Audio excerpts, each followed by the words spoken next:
하나님 말씀 고린도전서 15장 20절에서 34절까지 말씀 교독하겠습니다.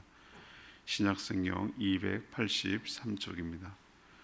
고린도전서 15장 20절에서 34절까지 말씀 교독합니다. 오늘은 4월 6일 수요일 저녁입니다. 4월 6일자 본문 고린도전서 15장 20절에서 34절까지 말씀 교독하겠습니다. 그러나 이제 그리스도께서 죽은 자 가운데서 다시 살아나사 잠자는 자들의 첫 열매가 되셨도다. 사망이 한 사람으로 말미암았으니 죽은 자의 부활도 한 사람으로 말미암는도다. 아담 안에서 모든 사람이 죽은 것 같이 그리스도 안에서 모든 사람이 삶을 얻으리라. 그러나 각각 자기 차례대로 되리니 먼저는 첫 열매인 그리스도요, 다음에는 그가 강림하실 때에 그리스도께 속한 자요, 그 후에 마지막이니 그가 모든 통치와 모든 권세와 능력을 멸하시고 나라를 아버지 하나님께 바칠 때라. 그가 모든 원수를 그 발 아래에 둘 때까지 반드시 왕 노릇하시리니 맨 나중에 멸망받을 원수는 사망이니라. 만물을 그의 발 아래에 두셨다 하셨으니 만물을 아래에 둔다 말씀하실 때에 만물을 그의 아래에 두신 이가 그 중에 들지 아니한 것이 분명하도다. 만물을 그에게 복종하게 하실 때에는 아들 자신도 그때 만물을 자기에게 복종하게 하신 이에게 복종하게 되리니 이는 하나님이 만유의 주로서 만유 안에 계시려 하심이라.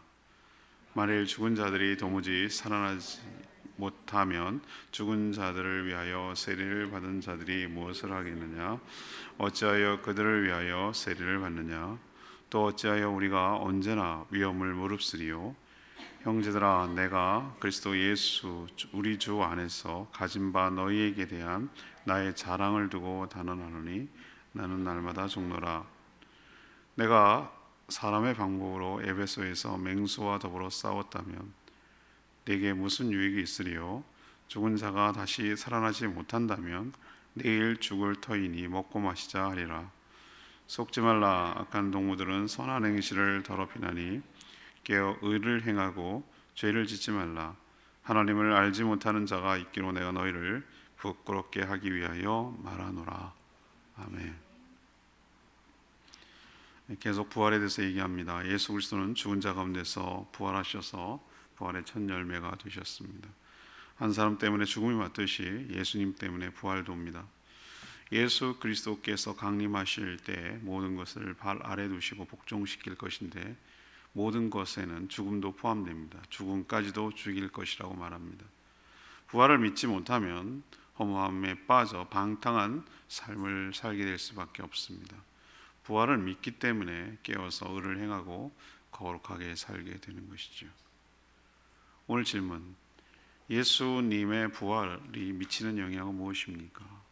예수님의 부활이 미치는 영향은 무엇입니까? 이것이 오늘 질문입니다. 먼저 20절에서 24절까지 말씀, 예수 그리스도 안에 있는 성도들도 부활할 것입니다. 이것이 가장 큰 영향입니다. 죽음의 기원과 시작은 인류의 시조이자 조상인 아담 그리고 이브의 타락 때문입니다. 그들은 하나님을 불신하고 거역함으로 죄, 그 행위가 바로 선악과를 따먹는 것이었죠. 죄를 범했고 그 죄의 결과 하나님이 예고하고 경고한 대로 죽음이 찾아왔습니다. 너희가 이것을 먹는 날에는 정령 죽으리라. 첫 아담 때문에 죽음이 인류에게 왔습니다. 그때 우리는 없었습니다. 아담과 이브의 아들 가인도 아벨도 없었습니다. 그러나 첫 사람인 두 사람이 죄를 지음으로 그 뒤에 태어나는 모든 자손들, 사람들은 죄 가운데 태어나고 마치 부모의 유전병이 자손들에게 그대로 전달되는 것처럼 그들의 원죄가 인류의 모든 자손들에게 미치게 된 것이죠. 그 증거가 모든 사람이 다 죽는 것으로 나타납니다. 그게 죄인이라는 증거입니다. 예외 없이 다 죽었죠. 이 원리를 오늘 또 얘기하는 것입니다. 첫 아담 때문에 죽음이 인류에게 왔다면 두 번째 사람, 곧 두 번째 아담이라고 할 수 있는 예수 그리스도 때문에 부활도 시작되고 부활도 인류에게 오게 될 줄로 압니다. 예수님 때문에 부활이 시작된다는 뜻이에요. 아담 때문에 죄가 시작되었듯이 둘 다 인류를 대표하기 때문입니다. 어느 집 가장이 사업을 하다 부도를 났는데 사업에 참여하지 않는 부인, 자녀들도 부도의 결과를 고스란히 다 봤습니다. 경제적 어려움과 궁핍과 어려움들을 똑같이 겪는 이유는 그 집에 경제적으로 이끌어가고 있는 가장이 그 집안 남편, 아버지이기 때문에 그렇습니다. 애꿎게도 우리 후손들은 그 죄 가운데 살게 됐지만 또 그 원리 그대로 예수님 때문에 우리는 예수님이 죽었는데 나랑 게 뭔 상관이 있는가? 예수님 죽었을 뿐이지 그렇게 생각할 수 있지만 예수를 믿는 자에게 하나님 그 원리를 구원의 원리를 그렇게 삼기로 하셨어요. 그래서 예수 그리스도를 믿는 자에게는 예수님과 똑같은 부활이 우리들에게도 임하게 될 줄로 압니다. 사도 바울은 예수 그리스도께서 죽음을 이기시고 다시 살아나셔서 잠자는 자들의 첫 열매가 되셨다 이렇게 말하고 있어요. 성경은 죽음을 소멸, 없어지는 것으로 보지 않습니다. 그래서 오늘 성경에서 꾸준히 표현하고 있는 표현이 잠잔다, 잠자는 자의 이런 표현을 쓰고 있어요. 여러분도 오늘 예배 기도회 끝나고 나면 다 집에 가서 주무실 거죠. 잠잘 때는 의식이 없는 것처럼 보이고 아무 활동도 못하죠. 그렇지만 죽은 건 아니잖아요. 내일 새벽에 또 다들 일어나셔서 하루를 시작하실 거예요. 그래서 성경이 은유적으로 표현하는 겁니다. 없어지고 소멸되고 끝난 것이 아니라 잠잔다. 왜? 우리는 다시 시작할 것이기 때문에, 다시 부활할 것이기 때문에 잠을 잔다는 표현을 쓰고 있고, 그 첫 번째 케이스라는 의미로 첫 열매라는 표현을 쓰고 있어요. 첫 열매. 우리도 열심히 예를 들면 귤나무를 열심히 가꾸고 접붙이고 해서 거름도 주고 합니다. 저는 잠시 잠깐 나를 테스트하기 위해서 텃밭에다가 그 텃밭에 채소 가꾸고 이런 거 해본 적이 있어요. 욕심이 과했죠. 그 조그만 밭에 딸기까지 심었으니 과욕이 부른 참사를 제가 직접 경험했죠. 근데 제가 그거 아직도 잊을 수가 없어요.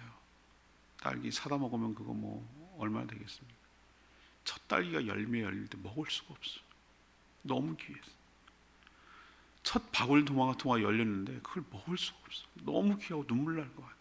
너무 고마워요 그 나무가. 당연한 게 아니었어요. 왜 그런가? 첫 번째 열매는 뭘 기대할 수 있는가? 그 다음 열매를 기대할 수가 있는 것이죠. 오늘 예수님께서 첫 열매라는 표현을 쓰고 있는데 첫 결실이라는 얘기는 무엇을 의미합니까? 그동안 우리는 고정관념에 빠져서 죽으면 어떻게 살아? 다 죽으면 끝이지 이렇게 생각했는데 예수님이 그것을 뒤집는 역사를 일으켰거든요. 그분은 완전한 하나님이시기도 하지만 완전한 사람이거든요. 죄가 없으면 죽는 게 아니었어요 원래. 그래서 그 샘플을 보여주시기에 첫 열매가 되셨다는 얘기는 그거예요. 예수님이 첫 열매가 되셨고 이 얘기는 그 뒤가 뭡니까?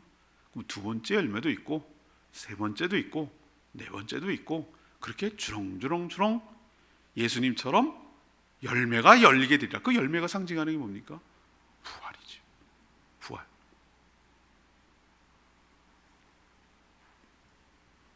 그래서 그걸 예수님 부활을 보면서 우리도 예수님처럼 부활하게 될 것을 기대하게 되고 또 소망하게 만들기 때문에 이 첫 열매라는 단어가 매우 중요합니다. 아담 안에 있었습니다. 우리 몸 안에 있다고 그랬잖아요. 몸 안에. 후손이 몸 안에 있어. 그래서 후손 태어날 때마다 죄로 이어지는 것처럼 우리가 예수 그리스도를 믿을 때 예수님이 내 안에, 내가 예수님 안에 있는다고 표현했잖아요. 우리는 예수님 안에 들어가게 되는 점. 예수 안에. 사도 바울이 가장 많이 쓰는 관용적인 표현이 너희가 예수 안에, 그리스도 안에 이런 표현을 쓰고 있어요. 그 얘기는 뭐냐? 아담 안에 우리가 있었어요. 거듭나서 우리가 예수 안으로 들어간 줄로 믿습니다. 그 얘기는 아담 안에 있기 때문에 우리는 죽었어요. 죄 가운데. 그러나 예수 그리스도 안에 있기 때문에 예수님처럼, 예수님과 함께 예수님처럼 첫 열매가 되신 것처럼 우리가 두 번째, 세 번째, 네 번째 열매로 다시 부활하게 될 줄로 믿습니다. 주께 속한 자들이 주에 강림하실 때 부활하게 된다는 것을 우리에게 소망하고 있어요. 그러니 여러분들 죽음은 끝이라는 고정관념 깨시고 첫 열매의 샘플이 있은즉 두 번째 열매가 여러분이 될 수 있고 내가 될 수 있고, 몇 번째는 될지 모르지만 첫 번째 열매가 맺힌 샘플 사례처럼 그 뒤의 열매도 계속해서 이어졌는데, 똑같이 그런 열매처럼 예수님의 부활처럼 계속해서 열매가 맺혀갈 것을 우리에게 소망하고 믿을 수 있도록 그렇게 보여주신 것이 예수 그리스도의 부활인 줄로 믿습니다. 두 번째 얘기는요, 두 번째 미치는 영향은 25절에서 28절 두 번째 문단입니다. 예수 그리스도께는 죽음까지도 복종시킬 것임을 우리에게 보여줍니다. 사도 바울은 예수 그리스도께서 십자가에 죽기까지 하나님께 순종함으로 하나님은 예수 그리스도를 모든 이름 위에 뛰어난 이름이 되게 하셨습니다. 우리 찬양 있죠. 모든 이름 위에 뛰어난 이름. 근데 여러분 그 가사를 오해하시면 안 돼요. 아, 유명해지네, 슈퍼스타네, 최고 인기인이네, 이런 개념이 아니에요. 모든 이름 위에 뛰어난 이름이라는 것은 권세를 주신다는 거예요. 모든 만물의 통치자가 된다는 뜻이에요. 모든 이름 위에 이름이라는 건 그의 존재를 말하는 거예요. 이름 위에 뛰어난 이름이라는 얘기는 모든 것을 다스리는 통치자가, 원래 통치자는 누굽니까? 하나님이 통치자세요. 그 모든 통치 권한을 누구에게 위임한다는 거예요? 예수 그리스도께 위임한다는 것이. 우리는 헷갈려요. 그분이 그분 아니야. 맞아요. 하나님이 예수님이고 예수님이 성령님이고 그래요. 그런데 그분은 또 고유한 캐릭터가 있어요. 인격이 있어요. 하나님의 모든 통치 권한, 주권을 예수 그리스도 아들인 예수 그리스도께, 죽기까지 순종한 아들 예수 그리스도께, 사람의 모양 사람이신 그분에게 모든 것을 위임하시는 거예요.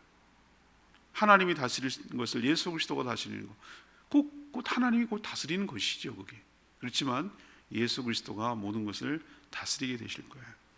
그래서 오늘 27절의 말씀, 사도 바울은 오늘 27절을 뭐라고 하냐면 인용한 말씀이에요. 이건 시편 8편 6절을 인용했어요. 모든 만물이 마지막 때가 되면 예수 그리스도의 발 아래 놓이게 될 것입니다 라고 말하고 있어요. 만물이 발 아래 놓인다. 여러분, 발 아래 놓인다는 게 뭐예요? 이건 역시 은유예요. 위치적으로 옛날에 노예, 그래서 원수를 발등상이 되게 한다고 그랬잖아요. 발등상이 뭔지 아세요 여러분들? 그 상대를 굴복시키고 이겼다라는 것을 상징하기 위해서 상대방의 통치자를 갖다가 발등이냐면 발을 이렇게 올려놓는 거, 발을 올려놓는 그 체어로 쓴다는 거예요. 발등상. 여러분 저 책을 제가 읽을 때요, 여러분들 그런 경험 할걸요. 어떨 때 막 책을 읽을 때 발을 이렇게 놓는 게 너무 막 뭐라 그럴까 좀 답답하고 그럴 때 있어요. 발 하나 올려놨으면 정말 좋겠다. 여러분 그런 것도 있겠죠. 책 안 읽으세요?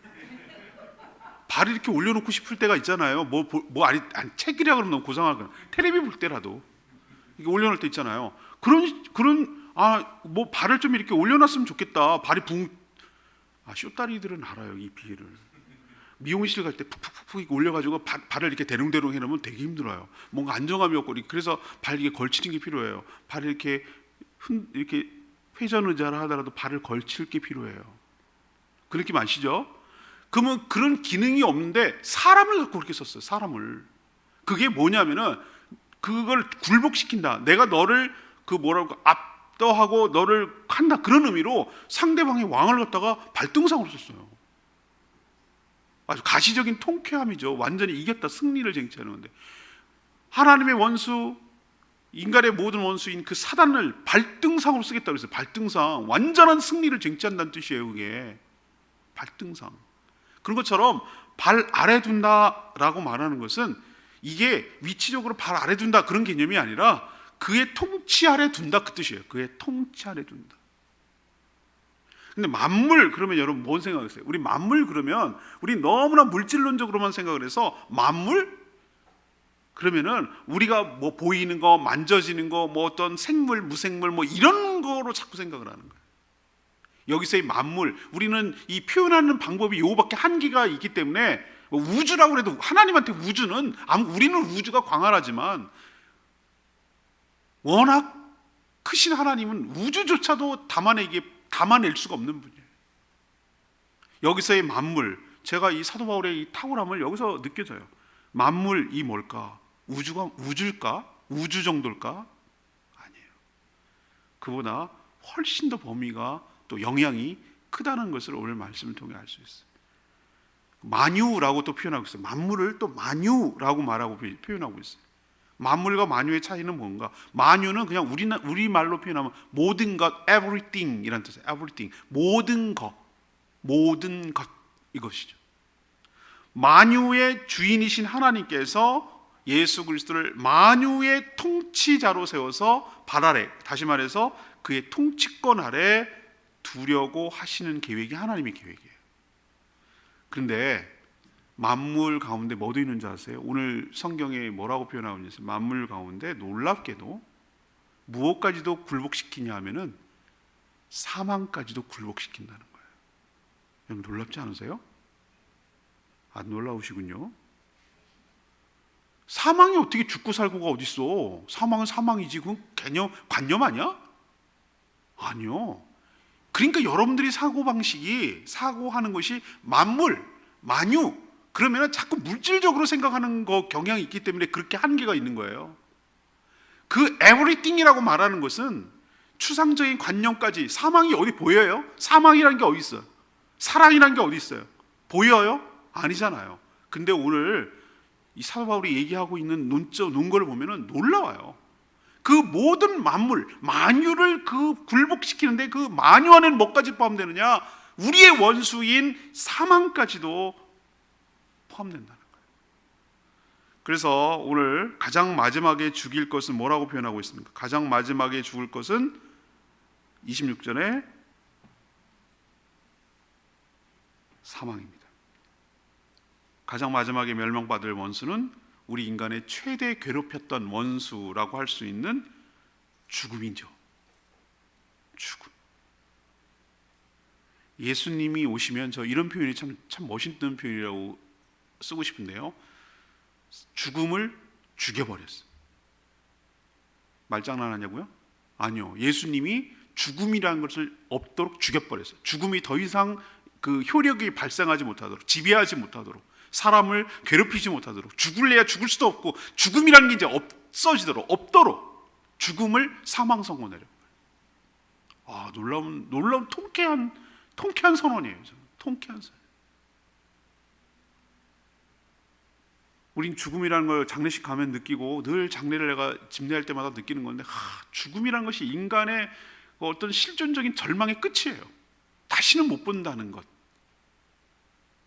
다시는 공통의 무언가를 추억을 쌓을 수 없다는 것, 만지며 사랑할 수 없다는 것, 함께 무언가를 해볼 수 없다는 것, 그런 정말 엄연한 현실 앞에서 인간은 절망할 수밖에 없어요. 그런데 예수 그리스도께서 십자가를 통해서, 그 부활을 통해서, 재림을 통해서 그 죽음인, 인간의 최대적인 죄의 결과로 가져온 그 최대의 원수라고 오늘 표현하고 있잖아요. 원수인 죽음을 죽여버리셔서 우리에게 다시는 왕노릇하지 못하도록, 죽음이 왕노릇하지 못하도록 우리를 인도하여 주실 줄 믿습니다. 자, 그러면 뭐야? 그러면 성도는 죽는 건 어떻게 설명하실 거예요? 주일날 이 본문이 또 주일 설교이긴 한데요, 또 내일 모레 글피면 또 다 잊어버리실 거잖아요, 그렇죠? 그래서 쯤 되면은 뭐 또 잊어버릴만 해서 주일날 또 할 건데, 또 잊어버릴 거 새로울 거예요. 또 아마 헌옷 입는, 새 옷 갈아입는 과정이라고 저는 설명을 드려요. 안 믿는 사람이나 믿는 사람이나 다 똑같이 죽는데 뭔 의미가 있다는 얘기입니까? 죽음이라는 게. 그럼 다 죽는 건데 무슨 뭐 이겼고 뭐 죽음을 죽였고 이런 말이 무슨 의미가 있느냐? 네, 여러분 기억하셔야 돼요. 모든 사람들이 믿거나 안 믿거나 다 부활할 겁니다. 안 믿는 사람은 지옥에서 영원히 살려고 부활할 거고요, 믿는 사람은 천국에서 주님과 함께 영원히 살려고 부활하게 될 줄로 압니다. 거기에 합당한 몸으로 바꾸기 위해서 부활하게 될 줄로 압니다. 타도 다 소멸되지 않고 죄로 남지 않은 지옥에서 그렇게 계속 타야 되니까, 타는 고통을 겪는데 소멸되지는 않아. 안 믿는 사람들이 부활하게 되는 이유예요. 영원한 고통, 형벌이라고 그러죠. 영원한 영벌에 처하기 위해서 다시 부활하게, 죽었던 끝이 아니에요, 여러분들. 죽으면 끝이지 뭐. 뭐가 있어, 뭐 죽으면 뭐 보여, 뭐 천만의 말씀. 그런 말에 속지 말란 말이에요. 죽어도 우리 모두 다 살아. 어떻든 의미에서 영원히 죽지 않은 지옥에 가서 고통받기 위해서 다시 사는 거예요. 좀 반대로 영원히, 우리는 성도는 영원히 천국에서 행복하게 살고, 사랑이 가득한, 지난주 설교가 사랑이었는데, 사랑이 가득한, 어디 하나 빈틈이 없는, 사랑이 너무 꽉 찬 그런 곳에서 살게 될 몸으로, 사랑의 결핍이 없고 사랑으로 충만하고 사랑으로 수용하고 사랑이 철철 넘치는 그런 몸으로 영원히 살게 하기 위해서. 여러분, 자꾸 천국을 좌표와 위치적 개념으로 생각하지 마세요. 어느 어느 나라에서 왔니? 이렇게 생각하시면 안 돼요. 자꾸 우리는 위치적 개념, 공간적 개념으로 생각한다. 천국과 이것은요, 관계적 개념과 상황적 개념으로 이해하셔야 돼요. 우리는 행복한 사람, 너무 나를 사랑하는 사람과 있으면 어디든 상관없어요. 관계적 개념이고 상황적 개념이에요. 제가 동물 얘기 좀 그만해도 되잖아요, 그죠? 동물이 사랑을 엄청 받으면요, 나는 세상에 그렇게 하이에나가 희죽희죽 웃는 거 봤어요? 막 이렇게 치타를 갖다 이렇게 배를 간지러주면 치타가 좋아가지고 해부작가지고, 고양이야, 고양이, 큰 고양이. 너무 행복해요. 사랑을 받으면. 세상에 별것들이 다 사랑하면요, 너무너무 그 재롱을 부리고요, 웃긴다니까. 얘네들 너구리 옆에 침대에서 이렇게 재워주니까 너구리가 막 손을 잡아당겨, 주인을. 왜? 자기 쓰다듬으래. 다 그거 보고 기가 막. 그래서 사랑이란 게 뭐냐, 모든 살아있는 것들은 사랑을 먹고 살아가게 돼 있는데, 천국이 별건가? 우리는 자꾸 왜 천국을, 왜 어떤 뭐 별나라 이렇게 생각하지? 아니요, 주님이 통치하시는 그 세계, 그분이 사랑이 넘치는 세계, 사랑이란 결핍이 없는 그 세계에서 살게 하려면 이 몸 갖고는 안 돼. 이 몸 가지고는 안 돼. 여러분, 이 몸 갖고 살고 싶으세요? 영원히? 저주지, 저주. 여러분 어르신 자꾸 되니까 사진 찍기 싫다는 말이 이제 조금 이해가 돼요. 사진 찍기 싫다. 그래도 지금 최고 젊을 때예요. 살아있는 중에. 저 더 있으면 더 싫대. 자기의 그 모습이 싫다는 거예요. 이해돼요. 저는 이제 조금 이해돼요. 여러분, 이 몸을 가지고 영원히 사는 건 그 지옥이에요. 병들고 약하고 늙어가고 이게 뭐예요? 그래서 주님께서는 우리를 뭐하기 위해서? 완전한 부활의 몸, 사랑받기에 합당한 몸, 영원히 살 수 있는 몸, 주님과 더불어 영원히 살 수 있는 그 새로운 몸, 예수님처럼 그 부활한 몸, 그 몸으로 옷 갈아입히려고, 새 옷, 좋은 옷 주시려고, 헌 옷을 벗기듯이 일시적으로 우리 육신 가운데 있는 이 몸, 죄 짓고 살던 이 몸뚱아리는 하나님께서 썩게 하시고, 그 영혼은 보존해 계시다가 주님 오시는 그날 영원히 살 그 몸으로 우리를 갈아입히고 새롭게 부활하게 될 줄로 믿습니다. 누가 그렇게 한다고요? 죽기까지 순종한 예수 그리스도께서 만물의 통치자로 하나님이 삼으셔서, 그 죽음조차도 만유라고 했어요. 만유. 모든 것이 그의 통치 아래 복종하게 되어 있기 때문에 그것이 가능하게 될 줄 믿습니다. 세 번째는 29절에서 34절 말씀, 부활할 것을 믿기 때문에 매사 경건하게 살아가게 된다는 거죠. 주일날 정말 얘기하고 싶었던 핵심 개념이 이 개념이었어요. 자꾸 우린 제가 그래서 이번 주는 고난주간의 시작이에요. 종료주일인데 부활절 설교를 해요. 여러분 착각하시면 안 돼요. 이번 주 설교 들으시고 오늘이 부활절인가? 부활절 헌금 목주도 막 이제 같이 껴있을 거거든요. 오늘인가? 헷갈리시면 안 돼요. 근데 제가 왜 자신 있게 얘기냐면, 왜 부활 얘기는 왜 부활절만 하냐 이거예요. 아니죠? 부활은 오늘 본문에 충실하는 거예요. 부활절 설교 2번 하는 게 뭐가 그게 문제가 돼? 우리 늘 부활 신앙을 갖고 살아야 되는 게 맞잖아요. 그래서 오늘 세 번째 얘기가 그거예요. 왜 부활을 왜 미래일로만 생각하냐? 아니, 현재의 영향을 주는데. 설교 핵심 포인트가 주일날 설교 그거예요. 그 얘기하고 싶었던 거예요. 우리는 자꾸 죽은 뒤에 얘기지. 아니요. 부활의 문제는, 부활 신앙은 죽은 후의 문제가 아니라 부활하기 전 지금의 삶에 지대한 영향을 미치기 때문에 부활 신앙이 중요하다는 얘기를 하고 싶은 거예요. 왜 그런가? 부활을 믿는 자와 그렇지 않은 자의 삶이 완전히 다르기 때문에 그래요. 완전히 다르기 때문에. 부활이 없다고 믿고 죽으면 끝이라고 믿는 사람들의 생각이 거기 한마디로 표현되어 있어요. 32절에 죽은 자가 다시 살아나지 못하면 내일 죽을 터이니 먹고 마시자 하리라.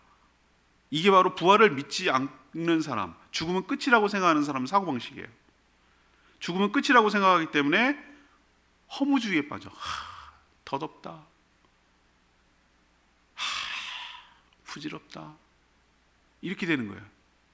코미디에서 나오잖아요. 옛날에 개그 콘서트 이런 데서 늙으면 뭐 하겠노, 돈 벌면 뭐 하겠노, 소고기 사 먹지. 허무주의예요. 그 허무주의. 인생의 의미를 찾지 못하면 여러분에게 단톡방이 좋나 내가 올려놨나, 왜 우리가 묵상을 해야 되는가? 하나님은 인생의 의미를 찾지 못하면 인생이 허무해져요. 뭔가 우리가 활동하고 어떤 의욕을 갖게 되고 동기부여가 되는 것은 내가 살아야 될 이유를 찾아야 되는 거거든요. 근데 그 이유를 못 찾아. 왜 사람들이 허송세월하고 뭘 중심을 잡지 못하고 바람 잡는 것처럼 이렇게 저렇게 우왕좌왕 내 마음 갈 곳을 잃어 이러면서 어디를 마음 둘 곳을 모르고 이렇게 살아가는 이유가 뭘까? 왜? 내가 처음과 중간과 끝을 모르기 때문에 그러는 거예요. 인생을 내가 어디로 끝이 나고 끝은 또 다른 시작이라는 걸 모르기 때문에, 허무주의에 빠지기 때문에 어디를 목표를 못 잡는 거야. 이건가 하고 죽으라고 내 집 마련했는데 내 집 마련 말하고 3개월 만에 이건 또 뭐지? 아니라는 생각이 또 드는 거예요. 연봉 말이지 내가 10억 모으기인데 그렇게 모으면 여러분 인생 행복할 것 같아요? 아니에요. 목표를 잘못 잡은 거예요. 그러니까 허무주의에 빠지는 거예요. 근데 허무주의 끝은 뭔지 아십니까? 항상 짝꿍을 이루는 게 있어요. 동절 앞뒷면과 같은 게 있어요. 허무주의의 이 뒷면은 쾌락주의로 빠지게 돼 있어요. 허무하니까 인생 뭐 있어? 어차피 죽으면 끝일걸? 있을 때 먹고 놀아야지? 이거 되는 거예요. 우리나라 유명한 있잖아요. 노세 술 먹고 꼭 어른들 맨날 회식 자리 가면 꼭 그거 부르잖아요. 넥타이 이렇게 메고 노세 젊어서 노세 늙어지면 못 노나니. 여러분 다 하면서 불러보셨을걸? 그죠? 붉은 꽃이 열을 가고 맨날 이러면서 술 고래방태가 돼갖고 맨날 오잖아요. 허무주의의 이 면이 뭐라고요? 쾌락주의라. 여기 딱 성경이 정확하게 표현했잖아요. 내일 죽을 것이니 오늘 먹고 마시자. 부활이 미래의 일이라고요? 부활은 현재에 영향을 주는 줄 믿습니다.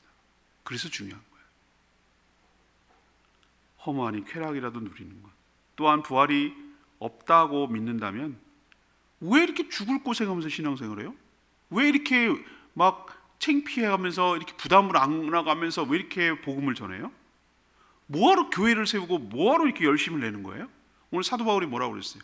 내가 뭐 때문에, 이 30절에 내가 뭐 때문에 이렇게 목숨 걸고 복음을 전해야 될 이유가 뭐가 있는데? 이런 표현이잖아요. 언제나 위험을 무릅쓰리요.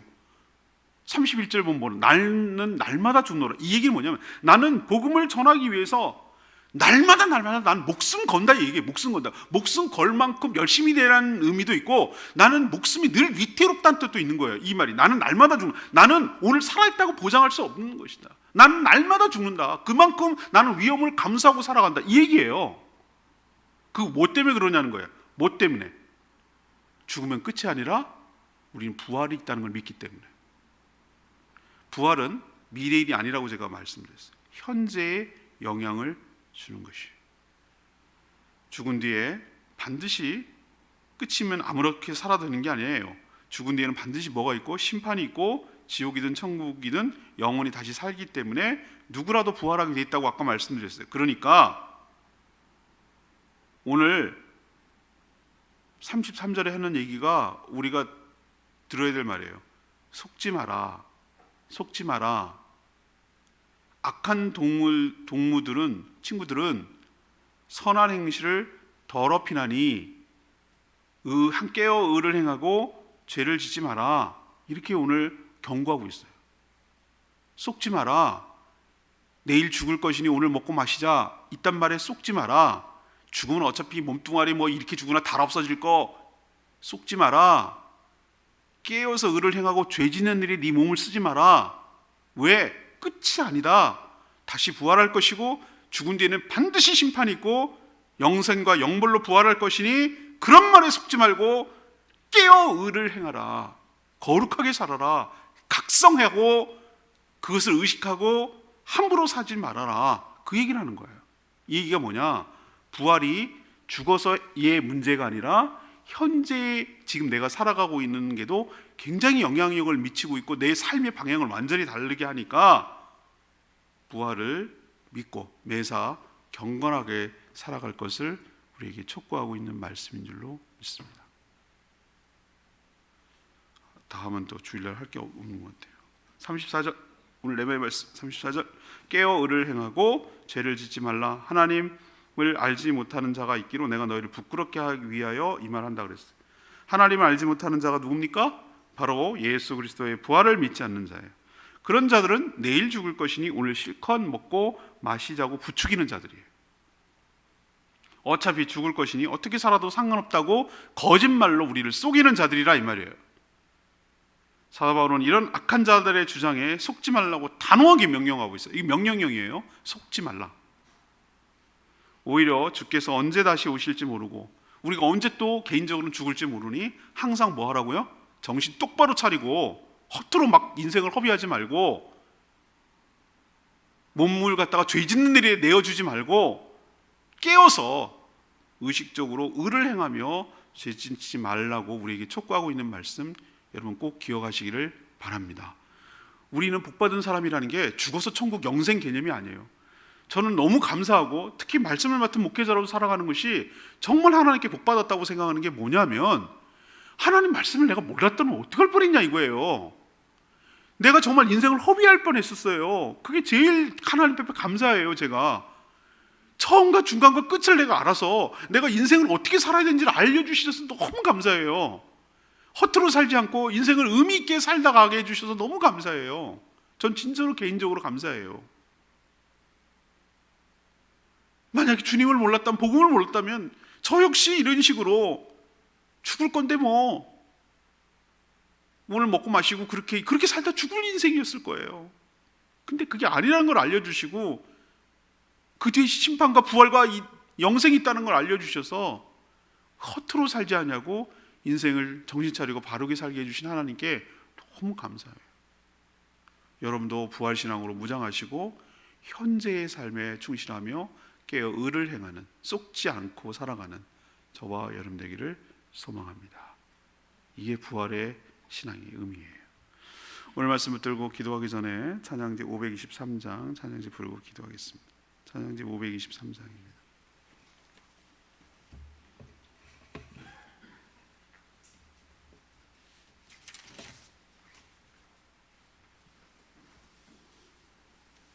찬양지 523장 약할 때 강함 되시네.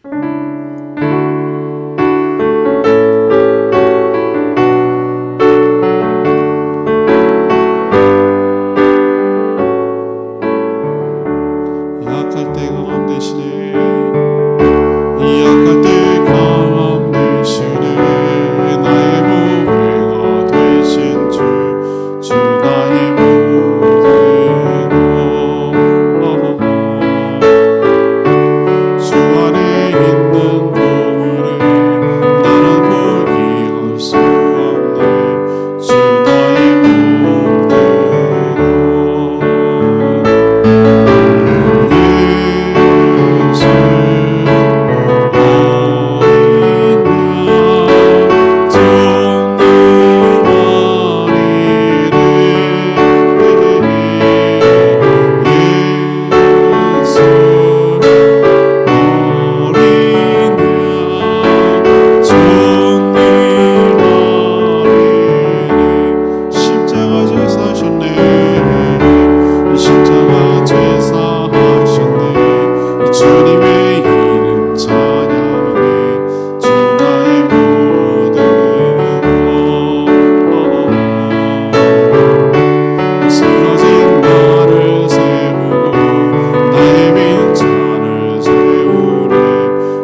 것에 내 삶에 굉장히 큰 영향을 미쳐요. 부활을 확신하지 않으면요, 죽으면 끝인데 뭐 허무주의에 빠져요. 죽으면 끝인데 뭐 오늘 먹고 마시고 즐겨야지 쾌락주의에 빠져요. 죄 짓는 일에 내 몸을 내어주고요, 깨어 의를 행하지 않아요. 근데 부활을 확신히 믿으면요, 함부로 살 수가 없어요. 허투루 살 수가 없어요. 예수님이 그것을 증거하기 위해서 첫 열매가 되셨다고 했잖아요. 그럼 두 번째, 세 번째가 있다는 뜻이에요. 어떻게 되는지 우리는 몰라요. 그러나 예수님이 샘플이에요. 시제품이 나왔어요. 우리 그렇게 된다는 뜻이에요. 그러니 여러분, 속지 마십시오. 악한 동무들의, 악한 친구들의 말에 속지 마시고 깨어서 의를 행하며 죄를 짓지 않고 살아가는 저희들 되게 해달라고 주여 외치며 기도하겠습니다. 주여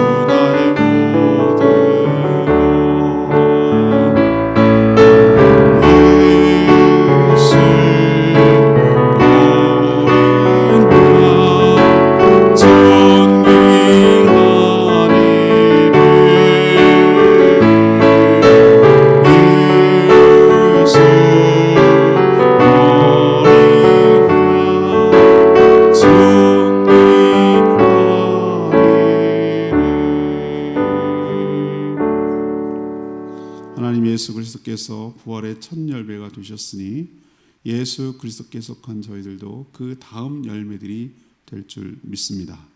예수 그리스도께서 다시 오셔서 모든 악한 권세를 멸하시고 모든 나라를 하나님께 바치는 그날, 모든 만물, 모든 만유가 그 발 아래 복종하게 될 줄 믿습니다.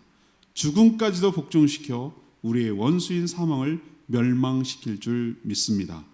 부활을 불신하여 허무와 쾌락에 빠지지 않게 하시고 늘 깨어 의를 행하며 죄를 짓지 않게 하여 주시옵소서. 죽으면 끝이 아니라 반드시 심판이 있으며 영생하게 됨을 믿고 매사 매순간 경건하게 살며 주의 뜻을 이루며 살게 하여 주시옵소서. 오늘도 간구하는 모든 기도 주님께서 응답하여 주시기를 믿으며 예수 그리스도의 이름으로 축복하며 기도합니다. 아멘.